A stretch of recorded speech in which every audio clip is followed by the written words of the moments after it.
आज की इस वाली स्टोरी इतनी ज़्यादा वियर्ड और डरावनी है कि मुझे लेजिट कैरेक्टर्स के उन जगह का नाम चेंज करना पड़ा है।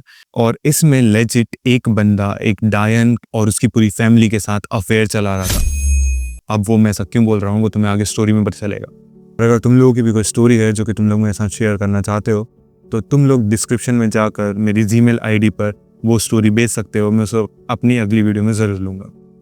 तो स्टोरी स्टार्ट होती है, दो फ्रेंड रहते हैं। अब इन दोनों फ्रेंड का नाम एक अजय रहता है और एक विजय रहता है। ये दोनों बहुत अच्छे फ्रेंड रहते हैं। दोनों स्कूल साथ में कंप्लीट करते हैं एंड कॉलेज भी साथ में कंप्लीट करते हैं। उसके बाद में ये लोग सिटी आ जाते हैं एंड वंस अगेन मैं सिटी का नाम नहीं लूँगा, ये लोग सिटी आ जाते हैं इंटर्नशिप के लिए।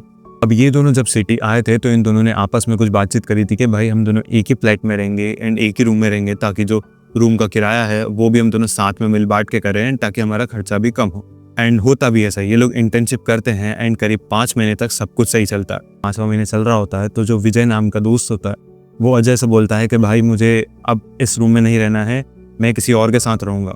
तो अजय पूछता है कि क्यों, लेकिन हम लोग आए तो इसी बात पे थे ना कि मतलब हम दोनों साथ में मिल बांट के रहेंगे ताकि खर्चा कम लगेगा। पर विजय इस बात से टोटली इनएग्री हो जाता है। उसको कोई मतलब नहीं था। बोलता है कि मेरे साथ में एक व्यक्ति और रह रहा है एंड हमको तुम्हारे रहने से डिस्टर्बेंस होगा, इसलिए हम लोग कहीं और जाकर रहेंगे। अब अजय भी ज़्यादा बहस नहीं करता है, वो उसको बोल देता है ठीक है भाई, जैसी तेरी इच्छा, तू जाके अकेले रह सकता है। उसके बाद जब इन लोगों को अलग रहते हुए थोड़ा टाइम हो गया था तो जब भी अजय और विजय ऑफिस में मिलते तो अजय को ऐसा लगता जैसे विजय की हालत बहुत ज़्यादा बुझी बुझी सी है। वो बहुत दिन पर दिन दुबला होता जा रहा था, उसकी आंखों के नीचे डार्क सर्कल्स हो रहे थे, वो किसी से बात नहीं कर रहा था, बहुत वियर्ड बिहेवियर हो गया था उसका। अब एक दिन अजय के पास विजय की मम्मी का कॉल आता है एंड वो बोलती हैं कि बेटा आज से विजय मेरे लिए मर चुका है एंड अगर तुम मेरी बात मानो तो तुम भी उससे बात मत करना। अब अजय को लगता है कि हो सकता है कि कुछ फैमिली मैटर होगा या कुछ पर्सनल चीज़ होगी, तो वो डायरेक्ट विजय को कॉल करता है एंड उससे बोलता है कि भाई तेरी मम्मी ने बोला है कि आज से तुम उसके लिए मर गए हो एंड तुम कभी अपना चेहरा उसको मत दिखाना। एंड इन रिस्पॉन्स में विजय भी बोलता है कि ठीक है, अब माँ ने ऐसा बोल ही दिया है तो आज से वो भी मेरे लिए मर गई। उसको कोई फर्क पड़ ही नहीं रहा था कि उसकी माँ उसके बारे में क्या बोल रही है। जब अजय अगले दिन ऑफिस जाता है तो उसको पता चलता है कि जो विजय है उसने ऑफिस से करीब 1 महीने की छुट्टी ले ली है और जो विजय है और अजय इनकी अब इतनी ज़्यादा बातचीत भी नहीं होती। तो अजय को इतना ज़्यादा वियर्ड लग रहा था कि भाई विजय के साथ कुछ तो दिक्कत है। इसने कई बार इससे पूछने की कोशिश भी करी थी कि भाई अगर तेरे साथ कुछ दिक्कत हो तो मुझे बता, अपन साथ में मिलके परेशानी का हल करेंगे। पर वो बोलता है कि नहीं, मेरी लाइफ बहुत ज़्यादा अच्छी चल रही है, सब कुछ सेट है। जैसे ही अजय को पता चलता है कि विजय ने 1 महीने की छुट्टी ली है तो वो डायरेक्ट विजय को कॉल करता है, उनसे पूछता है भाई तू कहाँ है, मुझे तुझसे मिलना है। तो वो उसको बोल देता है ठीक है, तू आजा मिलने। ये लोग एक चाय की टपरी पे जाके बातचीत करते हैं एंड उसके बाद में विजय वहाँ से निकल जाता है।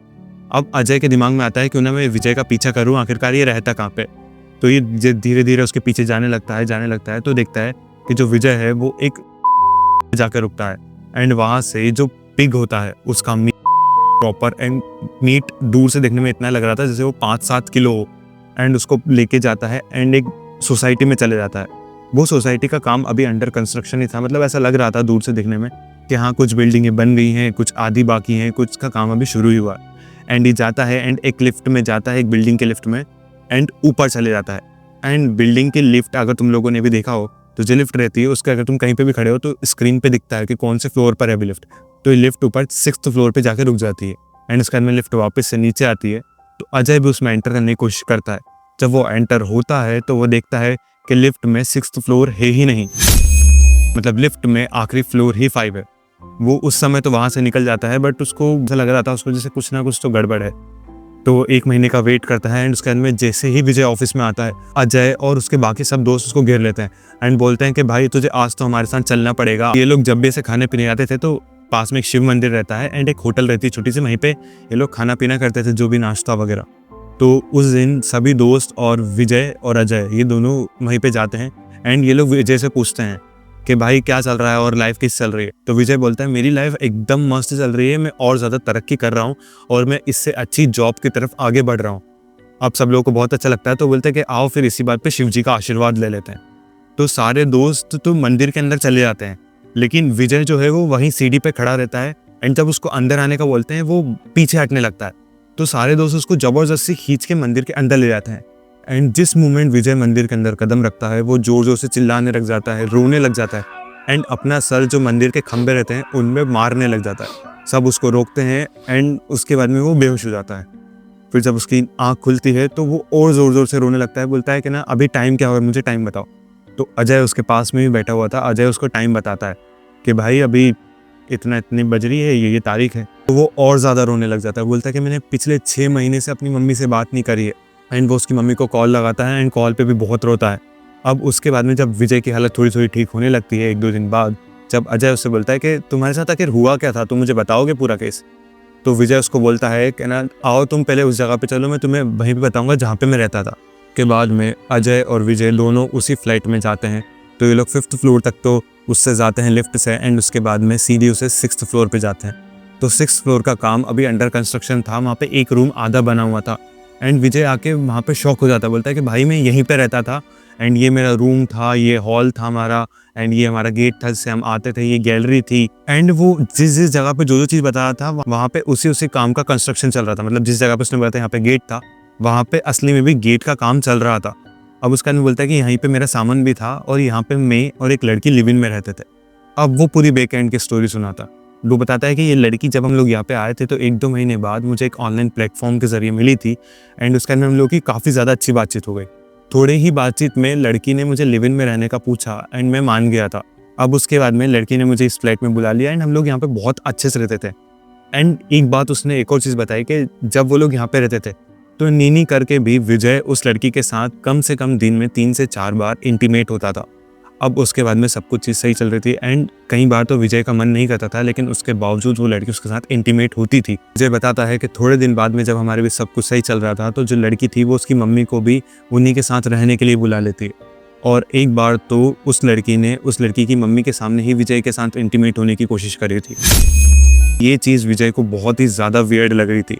एक दिन वो लड़की अपने भाई को भी बुला लेती है और एक रात जब वो लड़की और वो लड़का इंटीमेट हो रहे थे तो जो लड़की का भाई था वो गेट के बाहर से खड़े होकर सब कुछ चीज़ देख रहा था एंड अलग अलग मुद्राएं बना रहा था।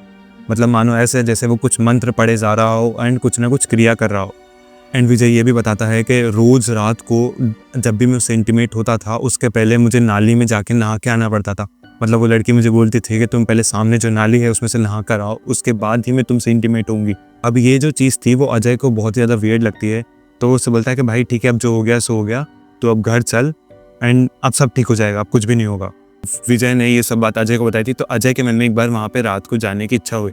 तो अजय वहाँ पे रात को जाता है तो वो देखता है जैसा जैसा विजय ने सुबह बताया था कि इस जगह पे रूम है, इस जगह पे हॉल है, इस जगह पे गेट है, इस जगह पे किचन है, वो सब मतलब एकदम वो फ्लोर पूरा कंप्लीट हो चुका था। उस जगह से बहुत फूलों की महक आ रही थी।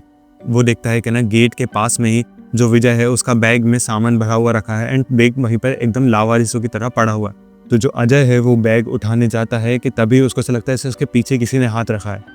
वो जिस मोमेंट पीछे पलटता है तो उसको ऐसा लगता है जैसे कोई एक लेडी है जो कि पूरा सिंदूर में नहाई हुई है एंड अपने सर के ऊपर ऐसे त्रिकोण में कुछ मुद्रा बनाकर खड़ी हुई है एंड जोर जोर से मंत्र पढ़े जा रही है।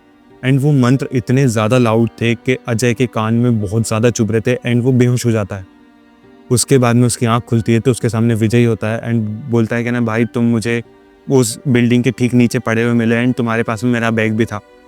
तो अजय विजय को कुछ भी नहीं बताता है कि उसके साथ क्या क्या हुआ, बस वो लोग चुपचाप अपने अपने घर वापस होम टाउन आ जाते हैं। अब धीरे धीरे जो अजय था उसकी तबीयत बहुत ज़्यादा बिगड़ने लगी थी। एक दिन अजय अपनी मम्मी के पास जाता है एंड उनको हग करके ज़ोर ज़ोर से रोने लगता है। यूजुअली अजय ऐसा कुछ करता नहीं था कभी भी, बट फिर भी आज पता नहीं क्यों उसकी ऐसी इच्छा होती है उसकी मम्मी को हग करके रोए वो बहुत ज़्यादा। और जब वो रो के अलग हटता है तो वो वॉमिट करने जाता है एंड उसके वॉमिट का कलर पूरा ग्रीन होता है एंड वॉमिट में एक बाल का गुच्छा भी निकला होता है। एंड इफ़ अगर तुम्हें नहीं पता तो मैं बता दूं कि ग्रीन वॉमिट सबसे बड़ा साइन होती है ब्लैक मैजिक का। उसके बाद में धीरे धीरे जब 15-20 दिन हो जाते हैं अजय को उसके घर में रहते थे तो उसकी तबीयत बहुत ज़्यादा ख़राब हो गई थी। तबीयत इतनी ख़राब हो गई थी कि वो बेड रेस्ट पे आ चुका था। मतलब वो बेड पे ही फ्रेश होता, बेड पे ही सब कुछ करता। उसकी मम्मी बहुत ज़्यादा चिंतित हो रही थी तो उसके 25वें दिन तक उसकी तबीयत ख़राब होते होते हो गए। उन्होंने सभी डॉक्टर को दिखा दिया था बट कुछ फ़ायदा नहीं हो रहा था। अजय अपनी मम्मी को बुलाता है एंड बोलता है कि माँ अब मैं मर जाऊँगा कभी भी एंड अब मेरा अंत आ चुका है। तो उसकी मम्मी जो थी उसको एक दोस्त को बुलाती हैं, अजय के एक दोस्त को जो कि अध्यात्म में बहुत ज़्यादा बिलीव करता था एंड पूजा पाठ करता था। तो वो आता है एंड अपने हाथ की जो रुद्राक्ष की माला थी वो डायरेक्ट अजय के हाथ में रख देता है। एंड जिस मोमेंट अजय के हाथ में वो रुद्राक्ष की माला रखता है अजय जाता है एंड बार बार 3 बार वो उल्टी करता है। एंड उसके बाद में जो अजय का दोस्त था वो उसको कार में बिठा कर शिव जी के मंदिर ले जाता है। पहले तो अजय अंदर आ ही नहीं रहा था, बट वो उसका दोस्त को ज़बरदस्ती खींच के अंदर ले जाता है, तो अजय वहाँ पर जाकर भी रोने लगता है, चिल्लाने लगता है एंड ज़ोर-ज़ोर से अपना सर मंदिर के खंभों पर पीटने लगता है एंड कुछ समय बाद अजय बेहोश हो जाता है। अब अजय की आँख 3 दिन बाद खुलती है। 3 दिन बाद जब वो खुलती है तो वो देखता है कि उसके पास में एक बाबा बैठे हुए हैं। उसको लेजिट ऐसा लगता है जैसे वो मर गया है, या तो वो स्वर्ग में है या फिर वो नर्क में है, क्योंकि उसकी हालत लिटरली बहुत ज़्यादा ख़राब हो गई थी। बाबा से पूछता है कि मैं यहाँ पे क्या कर रहा हूँ? तो वो बोलते हैं कि ना तुम्हारे ऊपर कालिया मसान का प्रयोग हुआ था। अब जिन्हें नहीं पता मैं उन्हें बता दूँ, कालिया मसान एक ऐसा टाइप का मैजिक होता है जिसके ज़रिए तुम किसी भी इंसान को 41 दिन में मार सकते हो। वो बाबा से पूछता है तो फिर मैं भी मरने वाला हूँ? तो बोलते नहीं, ये तुम्हारा 43 डे है, मतलब 43वां दिन है, तो तुम अब बाहर हो। तो बोलता है लेकिन ऐसा कैसे? तो बोलते हैं कि ना वैसे तो कालिया मसान से बचना नामुमकिन है, बट तुम शिव जी के पास आ गए थे तो शिव जी ने स्वयं तुम्हारी रक्षा करी है। उसके बाद में जो बाबा हैं वो अजय से पूछते हैं कि तुम लास्ट टाइम कहाँ पे गए थे? तो वो बताता है कि ना विजय है मेरा दोस्त और उसके साथ में ये चीज़ हुई। तो बाबा बताते हैं कि विजय ने और कोई नहीं बल्कि एक डायन के साथ में अफेयर चला रहा था। जितनी भी टाइम वो और विजय इंटीमेट होते, उतनी ही टाइम जो विजय की उम्र के कुछ साल डायन को मिल जाते हैं एंड जो डायन एंड उसकी पूरी फैमिली इसी तरह से अलग अलग शहर में भटकती है एंड अपना रूप इस तरह से रखती है ताकि लोगों को लगे ये कोई मजदूर है एंड इनको रहने की जगह दे देते हैं। एंड उसके बाद में वो कुछ इंसानों को चूज़ करके एक ऐसा हेलुसिनेशन क्रिएट करते हैं जिसकी वजह से इंसान को जेन्युइनली ऐसा लगता है कि वो एक रिलेशनशिप में रह रहे हैं। खैर, अगर आपको ये स्टोरी अच्छी लगी हो तो इस वीडियो को लाइक ज़रूर कर देना एंड कमेंट में मुझे बताना कि आपको ये स्टोरी सुन के कैसा फील हो रहा है। और अगर आपकी भी कोई स्टोरी हो तो डिस्क्रिप्शन में जो जीमेल आईडी दी हुई है उस पर जाकर ज़रूर भेज दो ताकि अगली स्टोरी आपकी हो।